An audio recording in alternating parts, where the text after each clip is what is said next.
telling you. What's up, everyone? As you can see, my partner DJ FMI and I, Kiana the Goddess, are very excited always on Thursdays, but especially on today's VPR episode. You look great as always, partner. How are you feeling? Thank you, thank you. I rarely bring out the white T-shirt because I'm I a DJ, know. so I like to keep it. I have many black T-shirts for weeks and days, and Yes. that's what I normally do. But how are you feeling today, Kiana? I'm feeling great. I'm feeling well rested and rejuvenated. And Thursday is definitely my pick me up day for the week. And this week has been like, so I'm feeling exhausted, Hey Kiana. This is your personal decision, but did you get out there and vote for our governor? I did not. You did not get out there and vote for our governor. I did not. I'm going to be Don't, honest. don't come for me in the comments. I'm I'm not telling being. you now. It's your choice. I'm not knocking it, but if I'm being quite honest, the job that Hochul has done, even though she was thrusted into the position, I am not happy with. Right. And I looked at her opposition as far as who was running, and I was just like, I'm not happy with that either. But we do need a change in New York City. And hey, Augustine, I see everybody in the comment section. Cheers. Oh yeah, cheers. Wow. Cheers to It's been a Argentina. while. I Yeah. see. So yeah, no, I just feel like in New York City we need something different. My car got broken into, and they done took some items from my vehicle, and I don't like that. I work pretty Right. hard and I pay my taxes now. I'm not feeling great about the politicians and the choices. Yeah. I just had this debate with someone in a store the other day. We always just have these great conversations. So What store? Because that matters. the corner bodega, Oh, you listen to Bodega chopping it up like the barber. So when I come in, he's always like, "Hey, Purple." He works at the store, so we start chatting. Okay. And he's like, "Are you voting?" So he's like, "How come you're not voting tomorrow?" So this was Monday. Yeah. And so I was giving him my reasoning, and I said, "Well, how are you voting?" He was like, "Democrat down the board," right? And so we were talking about abortion rights, and I said, "Do you know that there are Democrats that voted for that voted with Republicans?" He was like, Oh, I did not. Right. It's actually over 100. Just to be clear, because I had to Google for the facts. I knew that there were Democrats. I didn't know how many, right? So I Googled for the facts. He was like, "Are you sure?" I said, "Google it. I know for a fact, but I didn't know the number." So of course, as soon as I got home, I checked it out. Next time I saw him, I was like, it was over 100 of them, because you have to remember that there's still conservative Democrats, right? So unless you know exactly what each politician stands for, what their policies are, what their personal beliefs are, it's very difficult to just say, "Okay, I'm going to vote Republican down the board or vote Democrat down the board," because you really don't know what you're getting. Secondly, I don't plan on being in New York much longer. I gotta be completely honest. Hey. I gotta get up out of here. Hey, you see me. I had to leave the city VPR. I left New York City. We still in New York, but we ain't dropping locations. All right. Right. No. We don't do that. Hey, Tanisha. Hey, girl. Hey. What's going on, Tanisha? But yeah, Kiana, I just feel, after we've been, politics has been going on for so long. We need more options. We cannot just have Democrat and Republican. There has to be another party that actually has a chance at getting elected, because this two-party system is really not going anywhere. It's not. I think a lot of people neglect also to remember that the Democratic Party did start ensconced in racism and everything. So let's not forget. I mean, even when it comes to our president, right? I mean, is everyone happy with what the president is doing? But at the same note, these politicians are really not the decision makers, right? There's so much more that goes on beyond the scenes. It's like, and the more conversation, don't everybody like to move to Florida from New York. Hey, that's the most you getting like a ghetto Brooklyn or a ghetto Bronx. Florida and Atlanta, partner. Yeah. But as far as, I had a good point that you're touching in on. When I speak to everybody about who is running for governor, at least my friends, my peers, and I'm not telling them who to vote for. I'm not here for that. Yeah. But everyone says to me, it's like we have to choose the lesser of two evils. VPR, I'm tired of choosing the lesser of two evils. My life ain't based on that. So y'all can look at me strange. But when I hear the yays and the Kyries and they're free thinking, just like when Trump is doing his free thinking, and it was allowed and not frowned upon. That's right. As much as it is with these two individuals, that's my issue. You get what I'm saying?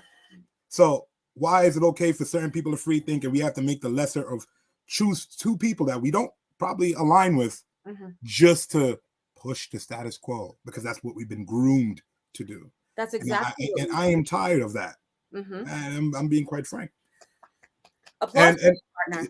yeah, Kiana, and just to continue going on the Kyrie situation with the NBA. If you guys don't pay attention to the NBA VPR, he posted a book and it had some different beliefs of anti-Semitism. That's what they're trying to pin on him.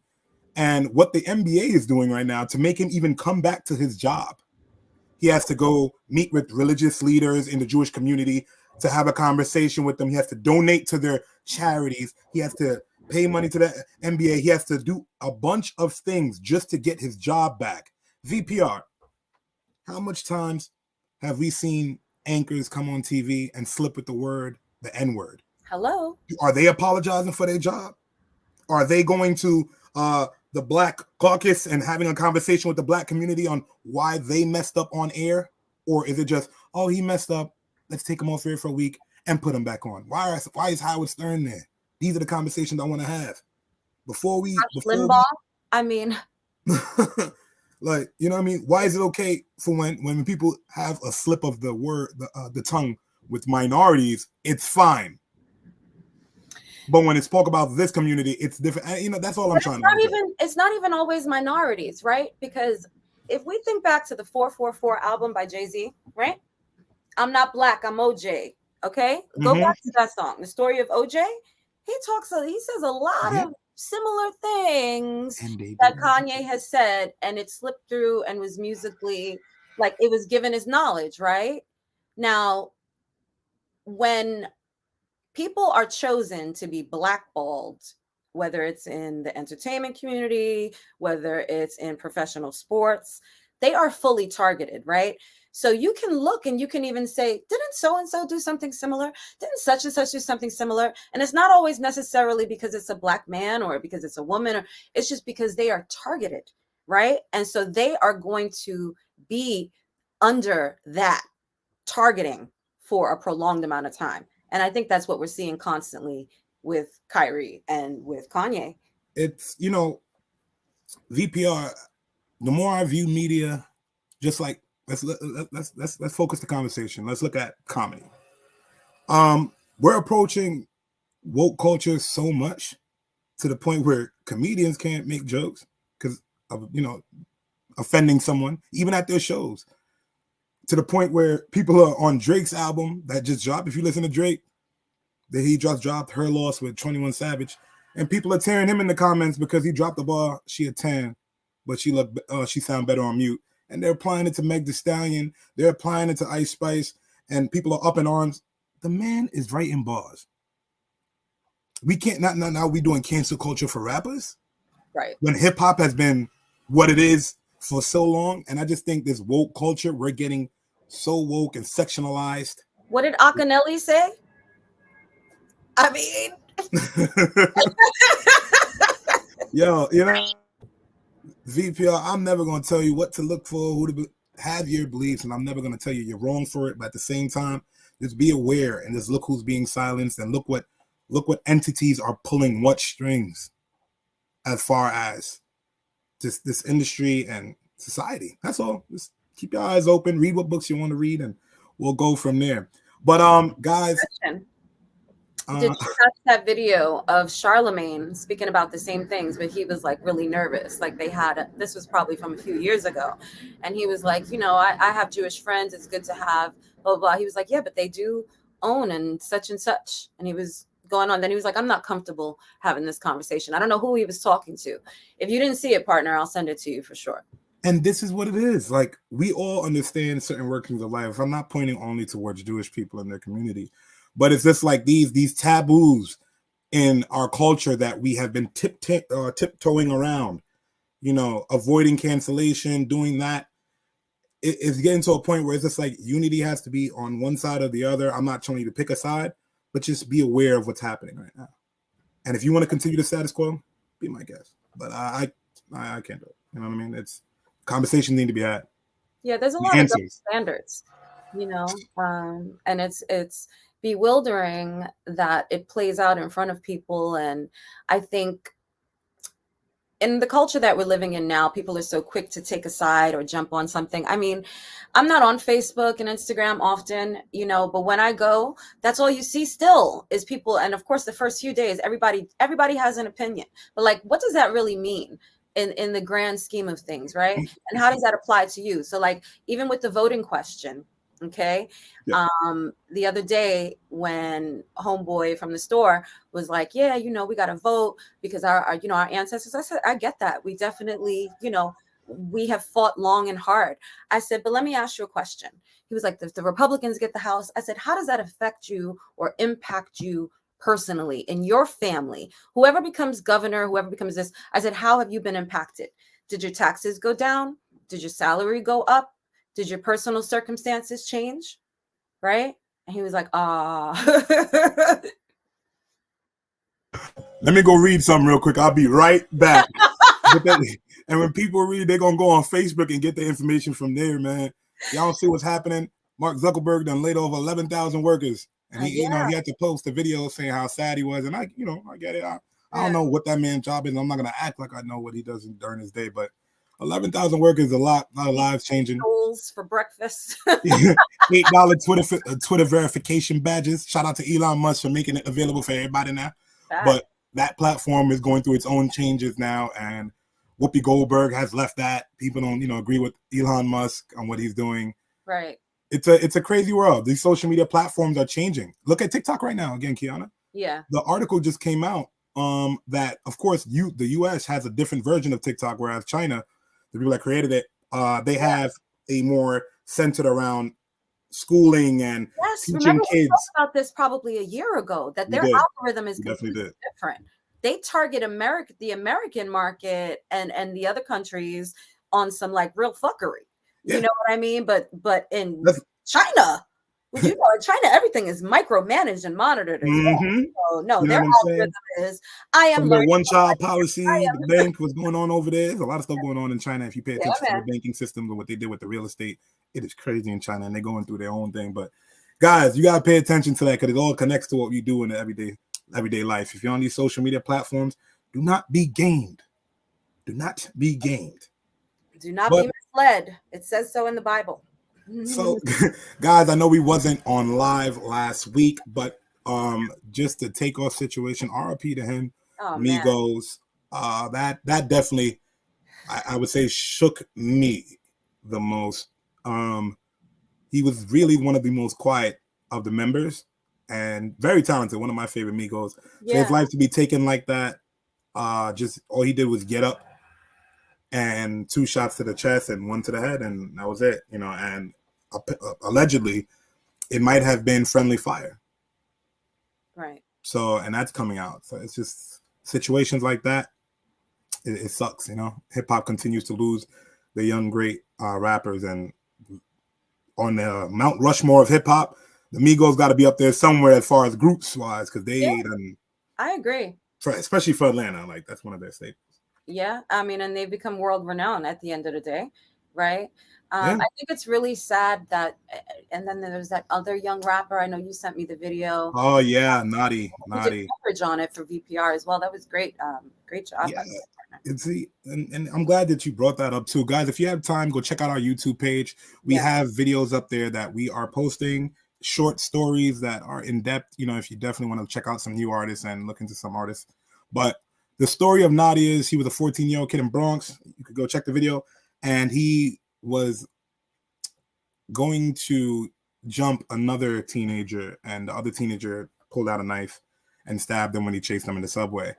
And now what's going on is a lot of rappers, young rappers now, around the age of like 14 to 20, because most of these drill rappers aren't making it to their 18th birthday. If you tapped in as much as it is, these rappers not making it to their 18th birthday. So what happened with Naughty is, after his passing, 3 individuals made a song called Naughty Bop, and they're making a dance where they're poking their hips, basically mimicking where he got stabbed in the train.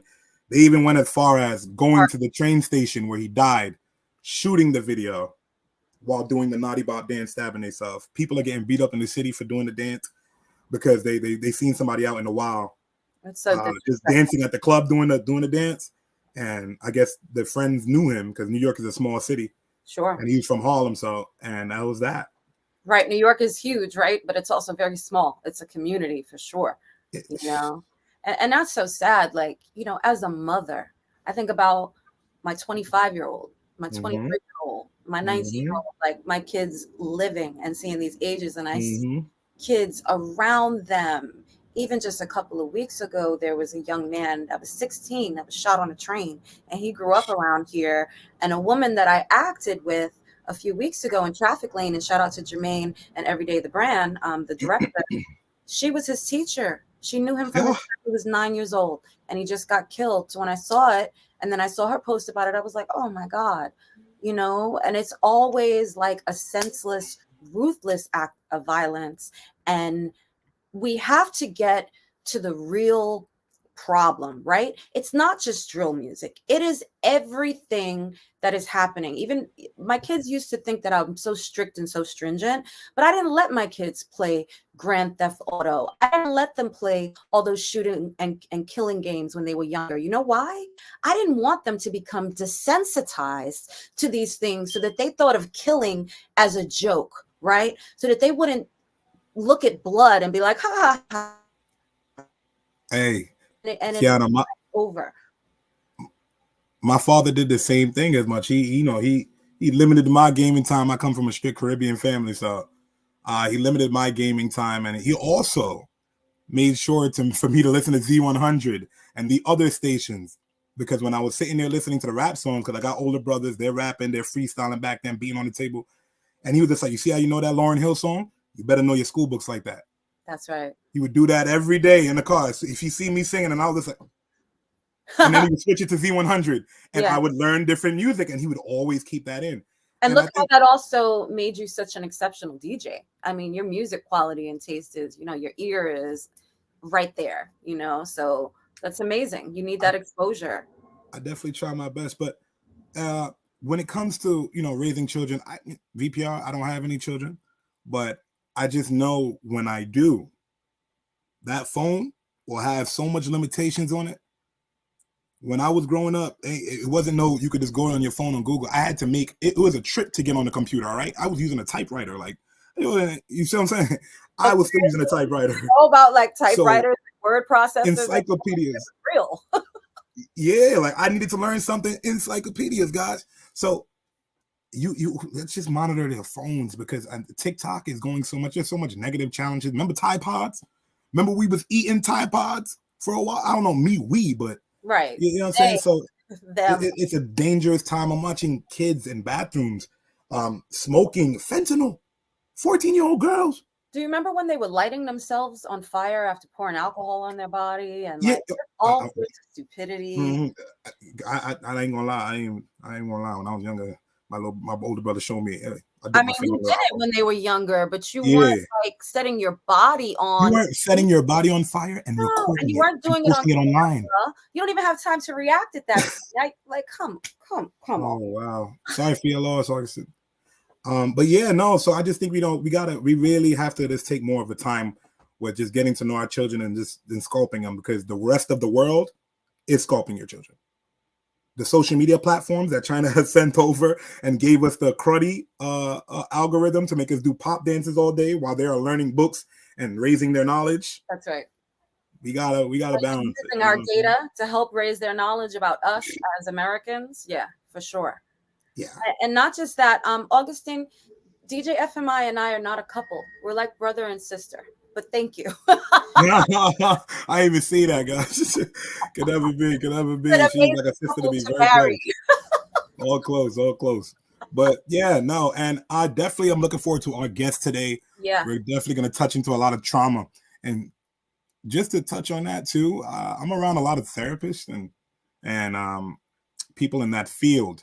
And when I hear some of the stories that they tell me with these parents that have had children that have been touched by people that they trust, it rocks me to my soul, because it not only affects the family, it not only affects the child, but as a father, as a mother, you then look to yourself and say, what did I overlook? And it and it really sits with you. And then you start to challenge yourself. I know an individual when he talks to me and he's like, hell, I went to daycare. I was telling my ex-wife, please take him out of that school. Something feels wrong. His wife didn't want to listen. And come to find out, the guy was grooming his child to send pictures, eating chocolate bars, That's like insane. mouthing it, like, yeah, to the guy. And he was trying to become the kid's like babysitter also from Oh, working at the daycare. He was grooming him to send the pictures, and he was trying to become the babysitter. Now the father's talking to me. He's devastated. He's just like, how could I miss this? This happened in my childhood, and now it's happening to my son. And I tried everything, and I knew. I don't understand why. And this is where like alignment is so important, and also trusting in your intuition and your gut. If my husband said to me, I feel like we need to take our son, out of this school, right? Mm-hmm.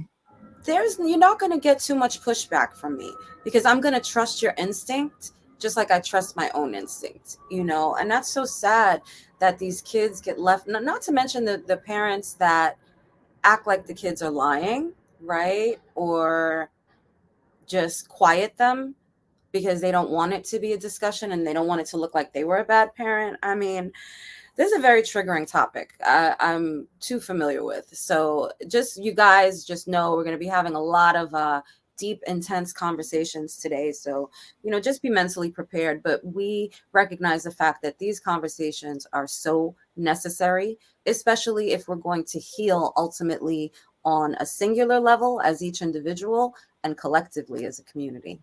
And as a male, I feel as if I know myself. We try to put our emotions to the back for the most part of it, and we hold in a lot of emotions. So it's hard to communicate. Society has taught us to be strong, correct? At least with me. So trauma continues on. We don't address it. It sits in your life. It haunts your head, and then it comes out in another form if you don't take care of it. And that's why we had this episode today where we have our guests. Like we were watching the video with Little Scrappy, Kiana. If you want to educate the people on the video with Little Scrappy before we begin. Yeah, so I'm not like an avid watcher or fan of any of Love and Hip Hop or that series, but I have seen some, and I've seen pieces like this. So there was a time where Lil Scrappy was basically, I know Mama D, who's his mother, right, and his wife Bambi, there's constant friction between them, and it seems like the mother is always kind of trying to come at the wife. So this man, you could tell all of the hurt that was coming from him. He broke down in tears. He's like, "You're my mother. This is my wife. I can't have you guys going at each other." And then he was very clear and transparent about his upbringing, growing up in a horror house, essentially, seeing his mother on drugs, seeing her engaged in explicit, acts. And he's like, I don't blame you or hate you, because I know you did what you had to do and you gave me money and you invested in my career and you felt you did what was necessary, right? Because at the end of the day, we all have not grown up in a healthy and loving environment. It doesn't mean that we can't become healthy and loving people, though. So it's about healing. And he was so honest about the fact that he didn't learn any of that until he was an adult. He didn't know there was an ability to heal from the stuff he had endured and the shit that he had seen, right? We just take it. You take And the hits, you put it in your pocket, and you keep on going forward. and this is just one story. That's just one Right. story of one hip hop musician. But are we really listening to these artists? That's another thing. All these traumas are helping their music, but as you can still see, they're suffering from it. And in that clip, I seen it. No man would want to have to argue with his wife and his mother. There should be a divide. And for him to grow up in that situation and having to see his mom, sleep with other men and sleep in the same bed with her, and he couldn't understand that. That's a lot of people around this planet right now that just won't talk about that or feel embarrassed of it, and then trauma, it continues. Right. And I think that a lot of people don't recognize that, even when it comes to like generational poverty, right? That often goes hand in hand with generational traumas that have been passed down, and also a generational mindset, from a lack mindset of like, you can only go but so far. Don't dream but so big. That's not possible. Be safe, right? Live in a very safe way. So get a safe job, do safe things so that you can, ultimately retire and like live under the radar. You know, there's so much mental conditioning and grooming, like you were saying earlier, that goes into it that you really have to break away, because I feel like, especially with our people, right? We've been brainwashed. A lot of us have been brainwashed from birth. And then along with the brainwashing, a lot of us experience our own personal traumas and a magnitude of them. And now we had to take our brainwashing, take our traumatized selves, and figure out how to do life in a very healthy way. So first of all, applause to all of us that have done so and are continuing to do so and heal, because healing is an everlasting journey. Don't ever think that you're finished with it. It's a process, and it's all about growth and ascension. Hey, make sure you heal, because I ain't trying to get any more gray hairs. That's why it is hard out here, VPR. It is hard out here. But all right, just to change up the topic real quick, I seen the post by Adidas, Kiana, and them saying they're going forward with all the designs and releasing all the new colorways. And I'm back at. They said they're doing this They said as early as 2023, you will see all the new designs. I don't know. They said they own the designs and the new colorways. So I guess they're gonna take his name off of it. Oh. And go from there. My question is to you, VPR. Are we still purchasing it? I say we. I got gifts. You know what I'm saying? I would say sponsorships. But I have a few pair of Yeezys and they're comfortable. But without his name on that shoe, how valuable is it? That's what I'm trying to see. Will the culture stand with Kanye? Will they leave it alone? We're gonna see, because I think the culture right now is very mixy. You have a lot of anti-Kanyes. Yeah, right? Anti-Kanye's, anti-Kyrie, anything that goes against what's being pushed on. I hate saying mean. I ain't gonna say that. Yeah. TV and our phones. It isn't adding up. I definitely want to see where it goes. What we are surrounded by on a regular basis, right? What's being injected and what's being fed to us. Yes. And that's why it's so important, first of all, to gain knowledge, right? Independently, do your research, read. Reading is definitely fundamental. Do some research on topics that you're unfamiliar with. Don't just take bits and pieces of information that are shared with you and use that as fact, right? Yeah, that's how you get caught up. That's how you look crazy. That's how you go crazy, man. Ain't nothing worse than looking crazy. And somebody, hey, didn't you say this? Go on Facebook. Hey, didn't you say this, bro? Yeah, looking crazy, right? But yeah, and another topic, guys, the baby. I'm watching the long game for the cancelization of the baby ever since his comments on the stage of Rolling Loud. Yeah. And now this week they're making fun of him, or they're clowning him for him having buy one get like 2 tickets for his concert, saying that he can't fill a concert, no one likes him, no one's streaming the music. I'm like, they are doing a hit job. For me, I'm not standing with the baby. I ain't knocking them. Right. But when I can see when the streaming platforms and the industry starts playing games, when he starts getting delisted. We just spoke about this. When they target you, you are fully targeted. You are on the radar, and it can't stop, won't stop, like Puff Daddy. Okay. I'm just like, this man still packed out the show in Boston, but he's getting clowned off, buy one get one free. I'll buy one of them tickets. You know how expensive tickets are, and I get to see this man at the top of his craft doing his performance. And I've seen him before.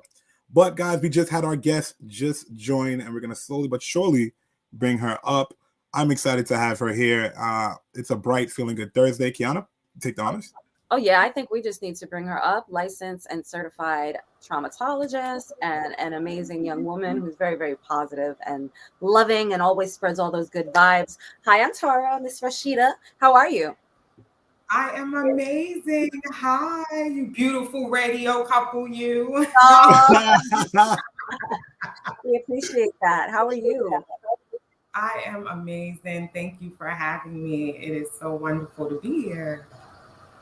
Of course. So we definitely want to just jump right into it, because there's so much to cover and so little time. So we're definitely going to have to bring you back at some point. But let's talk about what it is to be a womanist traumatologist. Let's delve into that and why you decided to pursue that as a career. So, a womanist traumatologist, me, I am a woman who unearths the language of pain to dismantle intergenerational trauma in the lives of families. to bring healing to their lineage and hope to their legacy through restoring the remnant. A womanist. So I attended seminary during the pandemic, and I discovered this book called Sisters in the Wilderness.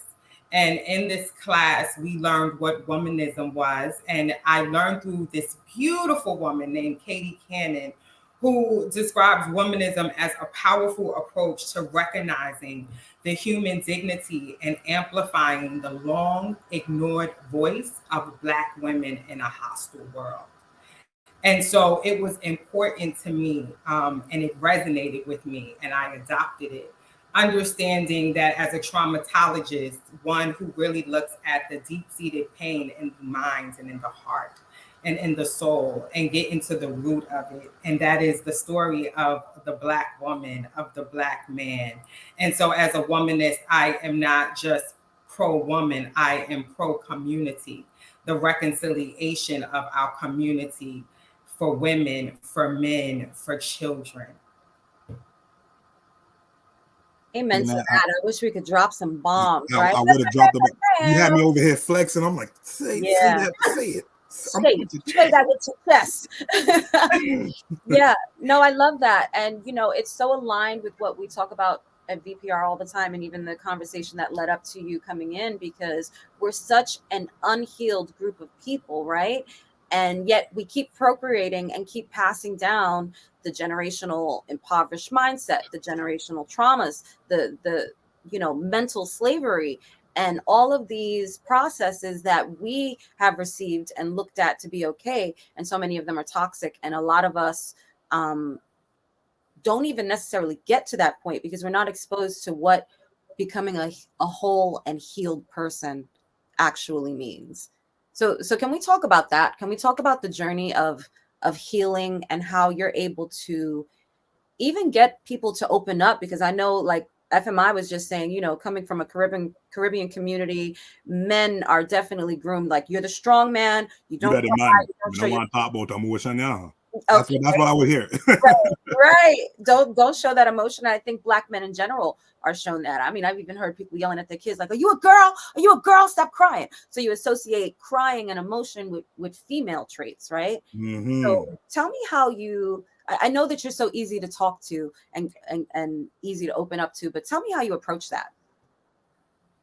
Transparency is my power. That is the key. It's just like when you're in the classroom and the teacher asks a question. Everybody is. It isn't until somebody says that everybody says, "Okay, I'm ready to." I was wondering. And so it's about being comfortable enough to share my story and understand that no matter what you say about my story, I control the narrative. I'm comfortable with my journey. I know what it has taken to get to where I am. And so that takes away from the fear that comes with people sharing and telling their story. Healing hurts. Let's put that on the table. Healing hurts. Mm-hmm. And when you don't see healed people, it's a challenge to become that. And so I could never sit here and say, I did this on my own. My faith is my foundation.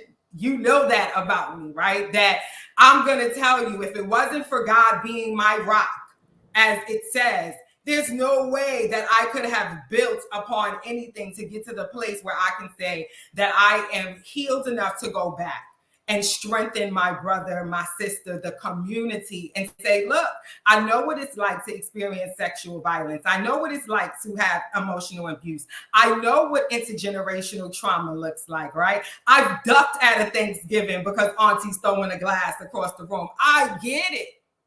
And once you put that on the table for people, they're like, oh, I'm not the only one. Because hey, I just had that right now. I felt that when you said it. Go ahead. Yeah. No, shame and guilt is real. It is. And that's what silences you. You're like, I don't want anyone to know. And we've been taught to be quiet. And so exactly what you said, Kiana, right? My great aunt passed away, wonderful matriarch, woman of God. And my cousin said to my younger cousin, I think he is 1, maybe 2 years old. He was crying. And he said, stop all that crying. You're a boy. You don't need to be doing all that crying. And I just looked, right? Because I knew that was his way of dealing with his pain. That wasn't the time for me to say anything. I just observed, right? And when he becomes open, then maybe I would say, it's okay. I know it hurts. That was your mom, because I'm hurt, and that's my aunt. So again, transparency is my power, and being able to open up and help other people realize that it's safe to do the same. And once they get that first release, that it's like a soda, right? When you twist it and that fizz, and then when you take it all the way off, it's just and that's that release that everything comes out, right? VPR, I'm going to name this episode Healing Hurts. I went on Facebook just now to share the live, and I was just like, wow, healing. Right. So with you just saying that, almost like I grew up on some of the same sayings. Big boys don't cry. And I would hear that to the point where I'm just like, why drop a tear? You know what I mean? Why drop a tear if no one's going to care? If I'm built to be strong, so you would just go on and continue on with life. And we don't address this. And that's why I'm glad you're here on VPR. But I'll let you continue also. Thank you. I'm thinking about what you said with Little Scrappy and Mama D, right? And so he's a prime example. Yeah, perfect. He's a prime example of healing hurts. At the same time, when you're being ambidextrous, right? The ability to use your left and your right, the ability to use the healing and the hurt. And so in the process of you seeing his tears, his anger, his frustration, but there's healing taking place because he's finally getting an opportunity. And when you are in that much pain, you don't care who's around. He didn't care who was around. Rashida, that's their family. That's their nucleus, right? Yeah, it's true. I mean, because once it's released, right? Like you said, that adrenaline, that effervescence, everything comes out. You got to say what you got to say. And the people that are at the receiving end, I mean, I'm sure when it came to his mom, she was feeling all of that. I know there was another point too, where like he exploded and he started trying to say those things, but she started like denying them. Right. I don't know if you're familiar with that. That was like the one that I saw before. So I'm glad that he was able to finally get that out. Because like you said, we're silenced. You're told to stop talking. It doesn't need to be spoken about. We don't talk about that. I mean, and it becomes a repetition and a repetitive process. So for me, just like with, FMI, having you here is so important because these are the conversations that need to be had. So I'm going to ask you, can you give me some tips on how to address these gripes? If you have a gripe with a certain individual, how do you address like talking to them without them coming off as confrontational? If you are telling your emotions, how would you approach that? So it's funny that's the question you asked. I just finished facilitating a group called Strengths from Weaknesses. And one of those sessions talked about having difficult conversations. One of the things that I always say is confrontation is not a bad word. It has a negative connotation. We always look at confrontation and we like, as soon as somebody says that, our adrenaline is rushing, right? Our hands are sweaty. We're like, what's up? And it's not that serious, right? I need to confront this situation to communicate effectively so that we can resolve it. So now this becomes a courageous conversation, right? And so when you come to a person and you start to identify, one of the best things to do is make I statements. One of the easiest ways to cause a conflict in a conversation is to ascertain blame. Take responsibility and accountability. I want to have the conversation because I'm feeling. Not you made me feel. Right then and there, I'm going to feel, wait a minute. First of all, I'm not responsible for how you feel, right? Now, I may be responsible for what I inflicted, but I'm not responsible for how you feel. And until we identify those little things, which are big things, and that takes education. And we clown people for not knowing that. And that's what makes having a conversation difficult. So first, change your mindset around confrontation, and then understand the key to communication is making the I statement and taking accountability. Timing is key. Go ahead. And yeah, you're hitting the nail on the head. Accountability is a big thing, and when you do start off with I, I'm like, we tend to start off with I a lot. I'm like, you're right. Take the floor, yeah. Timing is key, right? And so, have you sat with yourself and processed how you're feeling? If you haven't done that, it may not be time for you to confront the person, because now you're projecting all types of thoughts. And that can make a person say, like, you're not even clear about what you're trying to convey to me. So where are you? Is it this or is it that? And so you want to make sure that you communicate effectively and you do focus on the timing and think about where that person is in their life when you approach them, right? So back to what I said about my cousin. He just buried his mom. We just got back from the gravesite. That is not the time for me to start giving him some keys to how he should be grieving. And so I had to be compassionate. So be compassionate with yourself and be compassionate with the person that you're approaching. Also remember, you see things from two different angles, perspective. You see things, it's a 6 or it's a 9. Be cognizant of that. Sometimes people can't see it from your angle. So are we communicating because we want to communicate to be right, or are we communicating because we want to resolve? Right. I think you've said so much, right? That is just like boom, boom, boom, because the art of effective communication encompasses all of that, right? And the process of healing is such a great balance of giving yourself grace, giving others grace, letting go, dealing with your trauma, but also even in like these points of confrontation, you learn to make more reasoning with your head and less with your heart. And it doesn't mean you're not in tune with your heart, but if you're approaching a situation, like you said, emotionally, where it's like, boom, boom, boom, boom, you're going to be all over the place. You're not going to be able to structure your thoughts. You have to have gotten past that high level of emotionality to be be able to broach that conversation where someone might receive it. But you also have to come to terms with the fact that you could come in the most healed version of yourself and say, I'd like to have this conversation. I'm taking accountability for what happened, but I feel this way. And the other party could still be like, oh, well, that's your problem. You know what I mean? And you got to be okay with that and not let that affect you. Like, but I did everything right. I followed all of the pieces of information and the way to do it, because you know that no matter what, you've said your piece, you've spoken, you're at peace with that, you're at peace with them, and you can move on in your life. So it's so many key points. Like, girl.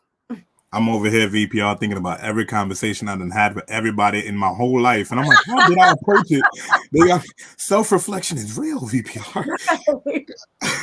And accountability. And that is really the biggest thing. You know, much conversations that I have where I'm just trying to get across my point now. And I'm just like, wow, you know, how selfish am I to not hear the other individual if they're saying their emotions? And that could stem to father, you know, mother, that could stem to your significant other.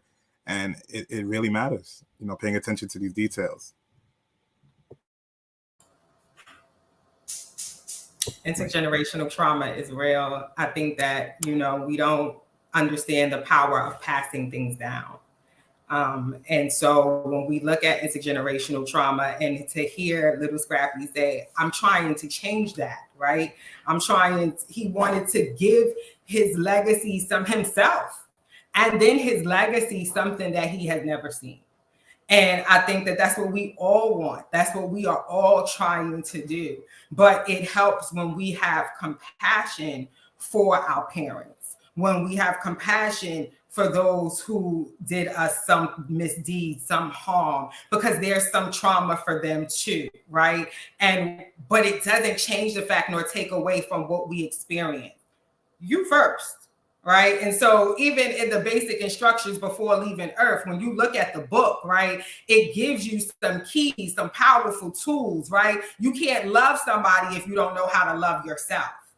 Give yourself some grace. So if you know that, then you can see that with other people, right? You can let your anger blind you from that, but that's a choice. Choose ye this day, right? So it's up to you to decide. And so just looking at those basic instructions that tell you when you communicate, go to the person first.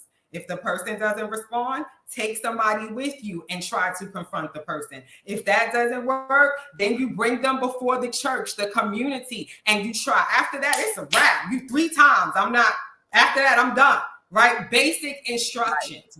Yeah. And so and we apply them, whether we realize it or not. Just like any other book that we read, we glean from these things, and subconsciously we're applying them because they've been passed down to us in some shape, form, or fashion. And so again, we want to be mindful. What are we passing down? And how do we make the decision to turn away? That's all repentance is. Repentance is simply turning away. That's all we're asking, to change shifts into wherever it is that we were once headed and going in a different direction. And so I understood Little Scrappy because my daddy was a pimp, right? My mom was a substance abuse user. So I know what it is to turn around and say, that's not going to be my life. This is what we're not going to do.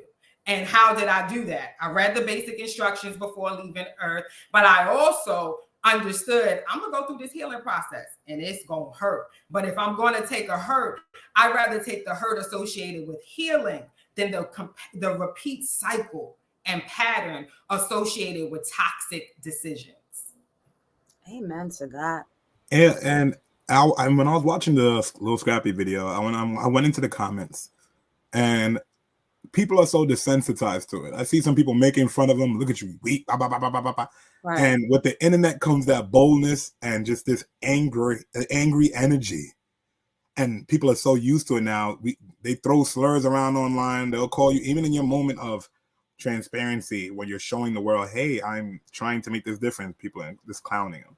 And that just goes on for him just to be like, you know what? I'm done. And this happens too much, especially online. We see people break down. We see people put these statuses in Facebook that they're clearly showing they're going through something. But everyone's busy. No one wants to lend an extra hand. It sucks. We also have to understand safe spaces, right? We have to understand safe spaces. The internet is not a safe space for that. Agreed. As much as we want it to be, healing takes place in community, but in small groups. People have to be on one accord. So it's just like when Kiana was saying earlier about if her husband makes a decision to take a child out of the school, she would hope that she would be on board with that she would trust him enough to say, but that comes from what? When I read the basic instructions, it says the two become one. She's speaking from a place of oneness, right? How can two walk together unless they agree? And so again, a community of people have to agree that we want to heal. The internet don't want to heal. Not everybody here wants to heal. They troll. Some people want to play games. Some people are afraid to heal. So they're going to clown. They're going to make jokes. So you also have to use wisdom, right? About where do I share? Unless, again, like I said before, I own my narrative. So regardless of what you say in this chat, right, I'm going to be okay. Right. And I'm still going to continue to heal. And I think what's so crazy is I bet you a lot of the people that responded to that, the men in particular, felt that so hard that that natural defense mechanism was to call him a clown and probably go shed a tear later. Like, well, you ain't never hear me talk about that. And that happened to me too. Well, that's not okay. It wasn't okay when it happened to you either. I love what you said about the compassion for what people have been through. I mean, I tell even my kids, right, that deal with bullies, we all dealt with that kind of nonsense growing up. I say, when you see a kid that has that level of aggression and anger, because I even remember being that angry kid, they're going through something, right? And then you can also look at their parents and you can see the trickle down effect. Like, I guarantee you, this girl isn't coming in here like this, and her mother or father doesn't have that same type of energy, right? She's reacting to what she sees, and then she's projecting it in the environment that she can, where she can feel like now she's in control and controls that narrative, right? So it's a response to the trauma that she's actually getting on a regular basis. And so have compassion. Don't engage with that, but don't look down at people because they're acting a certain way or doing certain things or dressing a certain way, because you don't know what they're going through, what they're thinking, or what kind of reaction they're even just trying to get from other people, because they're so hurt. They just want any sort of attention, right? Judgment is Yeah, hard. I was one of those kids. You know what I'm saying? I would walk around. It is very true. I was one of those kids walking around listening to 50 Cent, like, please try me. Today is the day for you. And I held on to that for so long. And then getting older and, graduating high school, going to college, I'm like, oh, you don't have to have this aggression because you're from this neighborhood and this is what it is. And then you become the social butterfly that you need to be. And not normally people have that experience. They stay in their same, neighborhoods or whatever the case may be. And they become a part of that. When I see 40-year-olds, they keep that energy. Hey, when I see that 40-year-old dude that's still chilling there, selling those and just moving the way they moving, and you know what I mean, and they just yelling out obscenities at the corner store, and they don't want to change, that just goes to show me, you know what I mean, that we can address these certain things that have changed us, that has left this trauma in our lives. I'm doing it right now. I'm sitting there like, wow, I didn't know I had to go through this. You just opened my eyes. So hopefully our listeners are getting a piece of this also. But yeah, Kiana. Yeah, no, I mean, it's so on point. Like sometimes you don't even realize you're traumatized, right? Because we've been so victimized into, like I was talking about earlier, that brainwashing. We're born under the scope of, the guise of what we need to believe versus what our experiences teach us. And a lot of times when you're growing up in an unhealed environment, and I can speak from complete, personal experience, and you recognize, like I had a recognition very, very early on, like this isn't right. This isn't right. That's not right. Treating people like that is right. Doing that isn't. So I was hyper aware about that. And that's also where my empathic nature came from. But when you're around unhealed people, they don't want you to feel that, so you're going to definitely get that pushback when you're trying to go in a different way, right? Because trying to elevate.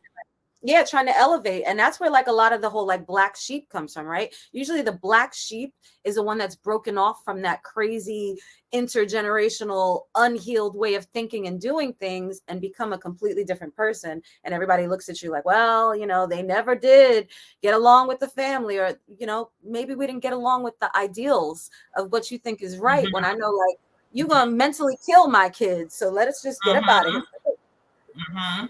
That's exactly it. And that's the remnant. That black sheep, right? That's the remnant. What's the remnant? What's left over, right? What's left out. And so when I talk about restoring the remnant, it's the one who's taking all the burn, all the heat, all the fire. So when I started, I was like, who in the hell left the gate open, right? Because I was like, it seems like every force possible is coming at me, trying to keep me from going where I need to go, right? And so when you do this, this is a call to your life, right? And so I remember being asked, why are you even going this way?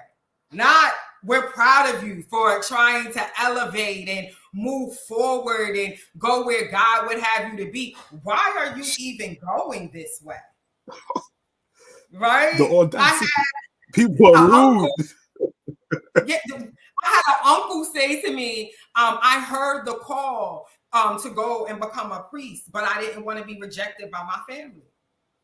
It's real for people. It's a fear, right? And there's so many people who walk away. And so I'm looking at DJF and I say, how could you do that? Well, there's a scripture that says many are called, but chosen are few. That's a fact. You gotta remember the chosen do the choosing. We gotta say yes. The chosen do the choosing, yo. Like, you dropping bars today. Yeah, I'm gonna say, hey, you need to hit the boost. You really need to hit the boot, and you just need to talk.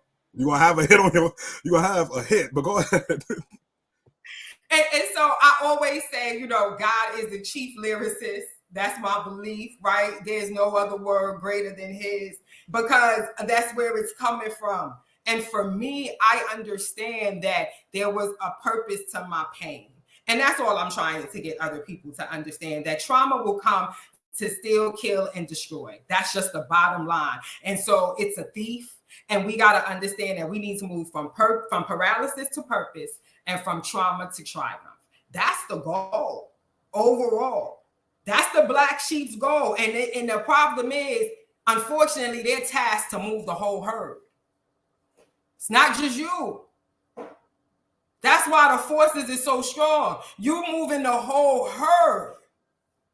Wow. And so when you get put in that pit, right? When you get sold into slavery, when you get accused of doing things you didn't do, it's because later on, this is the same family that's going to come back to you and say, feed me. Yeah. And what is the attitude? Yeah. Can I hold something? Right, Kiana? Right. What's the attitude? Let me try that. Let me try that. What's the attitude of the heart after that? And that's how you know whether you heal, right? Because you either going to be like, what? After all you, or you're going to be like, come eat. Yeah, exactly. Come eat. Because you already know. You've been shepherded. You've been pastured. You've been given the fat of the land. Come on. That was the purpose. What you meant for evil, God meant for good. Let's do this. VPR, we are shining bright here on the Thursday. I'm feeling great now. My mind. Listen, before we get ready to go, and I do also want to touch on, I know you have like some events and stuff coming up, so let's definitely talk about that. But I want to ask just one question, one tip that anybody that's watching today, right? Just one, because there's so many and there's so many levels to it. But how can you begin the art of truly healing yourself? What's one thing that everyone can do today that can help them heal? The first thing that I would say is do the mirror work. Sit down and reflect on the challenges and the celebrations in your life. Don't forget the celebrations. Celebrations will help you realize that there is so much more to accomplish. It will give you the hope that you need to persevere over the challenges that you've already overcome. That's why you're writing them down. And then if there are challenges that you're still facing, when you look back on the challenges that you've overcome, when you look at the celebrations that you've had, then it will give you the understanding and the hope that you need to recognize that there's so much purpose to your pain. So the mirror work is key for you to be able to take accountability with yourself. Sit with yourself. That is how you start the healing process. We call other people in to help us mask the uncomfortable parts of ourselves. If I can call Kiana and have a conversation with Kiana instead of sitting down and dealing with my own discomfort, then it delays my healing. Don't delay the healing anymore. Sit with yourself, do the mirror work, write your challenges and your celebrations. I love that. Absolutely love that. Guys, make sure that you take that information, sit with yourself. I know that I have. It is a journey, but it's a beautiful one because when you sit with yourself, you fall in love with yourself, right? So allow yourself to get there because you can't have the expectation to have people love on you to a certain extent when you're not loving on yourself the right way. So don't delay that self-love. Don't delay that, man. And don't delay that healing. You'll get there. So let's certainly talk about any upcoming events, where you're going to be speaking, what you're going to be doing, and how we can find you, follow you, and connect. So I want to celebrate. This is November, which is National Caregivers Month. And so on Monday, November 14th at 7 p.m. You can find it on Eventbrite. You can go to my page at Restoring the Remnant, RTR, on Facebook as well as Instagram. Or you can find me at Womanish Traumatologist on Instagram. And I am going to be having a Caring for the Caregiver with my colleague, Daughters of Destiny, and we will be discussing the shame and the guilt associated with self-care while serving others. The shame and the guilt associated with self-care while serving others. And then when you go to my website at Restoring the Remnant RTR, you will go under events and you will be able to keep up with some of the things that I have coming up as far as trauma healing groups, which is another great triumphant tool where you heal with people in a small group of 6 to 12 and really dig deep into what is trauma. What is the neighborhood of grief? What is the neighborhood of anger and denial? What is the neighborhood of no hope in the neighborhood of new beginnings? We talk about crying, lamenting, things like that. And then when you go to the website, you'll see the various churches or community organizations that I will be speaking at. So what's that website again? I'm going to drop it in our chat and also scroll it across. What's that website again, my love? Sure. RestoringTheRemnantRTR.org. And VPR, this is the episodes that really matter. These are the stories, and hopefully it touches you. So when you walk through today and you can remember this interview and be like, hey, let me go check out some of her work. Let me check out some of her events, and let me do some self-healing. Let me do some self-reflection, because that's legit the key to your own inner peace. Absolutely. And it begins with one, right? But the more each of us continue in our life journeys and our life paths as a healed person, we'll connect with others that are healed. We'll be able to help others on their healing path. And that is going to begin what we need collectively, because, you know, our people have been suffering for a long, long time. And it's time to come out of that. And we are the only ones, like you say, that, you know, we are the ones that have to choose, right? The chosen do the choosing. So it's time for us to choose to do better. We have loved having you here. Definitely got to come back probably next season so that we can touch on what you're up to and have more of these deep discussions. But we appreciate you so much, Queen. Thank you. Thank you. Thank you for joining us. Thank you so much. It was wonderful to be here. See you guys soon. Absolutely. Have a blessed day. You too. Have a great You day. too. Ciao. Hey, VPR, before we get out of here, I'm just going to give my brother, 86, a big birthday shout out. We're going to turn up today. We're going to live it up for him. Happy birthday. And make sure y'all check out the YouTube episodes. There's a lot of new music on Spotify. The playlist. We got One More Shot by Poison. We have J Watts. I just did the NYC marathon. I posted a video on Instagram. It's going to be on our YouTube, VPR YouTube. Thank you for all the love, VPR. I appreciate y'all. Everybody in the live chat right now. Y'all are lovely. You hear me? Aww. My partner's the best, y'all. He said that real, like he just dropped it. But yes, he just DJ'd the NYC marathon. Okay, the marathon. Shout out to WBLS Hot 97. There's so many people that even got us in the building. Shout out DJ Red Alert, the conversation that me and that man had. It was super dope. And they gave a live interview. I'm gonna put that up on VPR too. Thank you. Love y'all. Yeah, we love you guys. We will be back next week for more of these intense conversations. Stay dope, stay toxic free, stay smiling. And remember, those small acts of service really help to bring us all together. Okay, so we love you. Stay well, and we'll see you next week. Ciao. Wow.